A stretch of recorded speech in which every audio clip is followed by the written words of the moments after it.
Filime ya Yesu ku bamwemera ndabasuhuje, amahoro y'Imana abane namwe. Muri no video ngiye kuvugamo amagambo y'imboneka rimwe. Nurebe ino video uraza gukuramo amagambo akomeye cyane, maze uzanshimira nyuma. Reka nangire, ariko mbere yuko nangira banza urebe neza ko wakanze subscribe, niba utarayikanda uyikande ufungure n'inzogera. Reka nangire nkubwire amagambo akomeye cyane utagomba kwirengagiza. Abanyarwanda muraho, abarundi muraho, abagande muraho, ndetse n'abandi munkurikiye muri Amerika. Nimuzajya muba mufite amayerekwa mujye munyandikira mbasobanurire. Ikindi kandi mwibuke neza ko turi mu minsi ya nyuma. Ndabizi neza ko ino video iri buze kurebwa n'abantu bari hagati y'imyaka 20 na 35, ariko niyo waba ufite imyaka iri munsi ya 20 cyangwa se iri hejuru ya 35, ino video irakureba. Mu magambo make rero kandi yuzuye impuhwe, abantu benshi mwakuze mureba filime ya Yesu. Filime ya Yesu hariho abantu benshi bakijijwe kuberayo, maze murakizwa mwizera Imana. Ariko ikintu kibabaje ni kimwe, nuko kubera zino mbuga nkoranyambaga zaje mwaje kumenya umugabo wakinyira filime ko yitwa Brian, maze filime ya Yesu ndetse n'ibivugwamo byose mubitesha agaciro.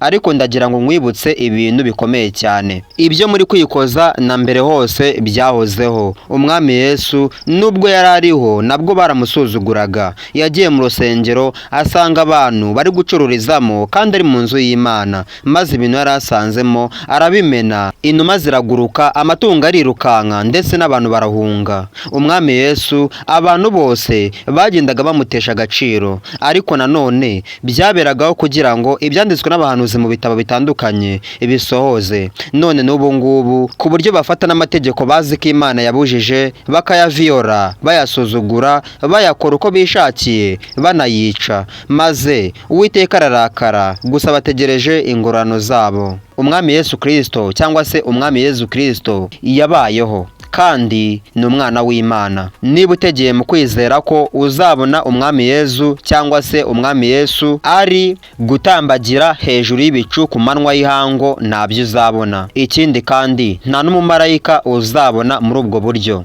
Icya mbere wowe ugomba kwizera amagambo akomeye nari ngiye kubabwira, dore ngaya. Ino si yacu harimo inzego zigenza ibyaha, ariko reka twivugire mu Rwanda kubera ko ariho tuzi cyane. Mu Rwanda tuzi ko habamo polisi, hakabamo RIB, hakabamo inzego za gisirikare ndetse n'izindi nzego z'ibanze nko mu midugudu, mu tugari ndetse no ku mirenge. Harya reka nkubaze, iyo wibye ntago bagufunga? Ese iyo usambanye ntago bagufunga? Ese iyo wishe ntago bagufunga?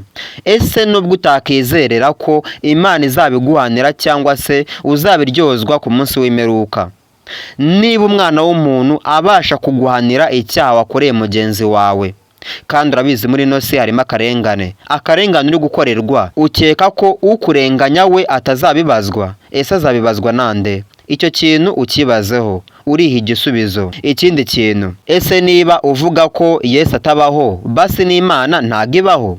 Waremwe nande? Rino sanzure isi n'ijuru ni ibyande? Ese kubera icyo utabasha kwiyongerera iminsi yo kubaho niyo waba uri umukire mu isi yose? Menya yuko nyuma y'ubu buzima hariyo ubundi.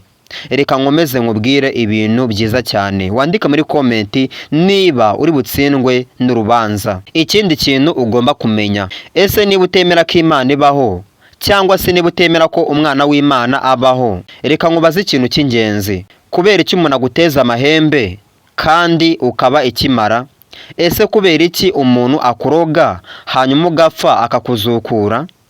None se kubera iki izo mbaraga zibaho? Ziva he? Icyo kintu uracyemera? Icyo ni ikimenyetso kindi kizakugaragariza ko Imana ndetse n'umwana wayo bahari. Mwagiye mwumva ubuhanuzi bwinshi ko mu minsi ya nyuma hazaza ibihe bigoye cyane, hazaza ngo intambara. Ese intambara niziriho hirya no hino muri Afurika, ibihugu duturanye ndetse n'ahandi? Ati hazaza ibyorezo, ese nibiriho? Za COVID, sida ndetse n'izindi. Hazaza ukwikunda, ese hari umuntu ugukunze wowe nutikunda? icyo nacyo kikubera ikimenyetso y'uko ibyanditswe n'abahanuzi biri gusohora mu minsi ya nyuma. Ijambo ry'ubwenge wakura muri kino cyigisho: niba udashaka kwizera Imana ngo ureke ibyaha, basi byirinde kugira ngo urengerwe n'amategeko y'igihugu utuyemo. Niba utari kwizera ko ushobora kuzahanirwa ibyaha wakoze uri mu isi, basi byirinde uri mu isi kugira ngo wirinde gereza kandi wirinde no kugirwaho urubanza. Reka nizere ko mwakunze ino video, kanda like kuri ino video, kanda share ino video uyisangize n'abandi. Ikindi ntiwibagirwe gukanda subscribe kuri ino channel yitwa Imisasu TV, urandika muri comment niba wifuza ko twazakomeza. Ikindi niba watsinzwe n'urubanza andika muri comment ati amina. Ciao ciao.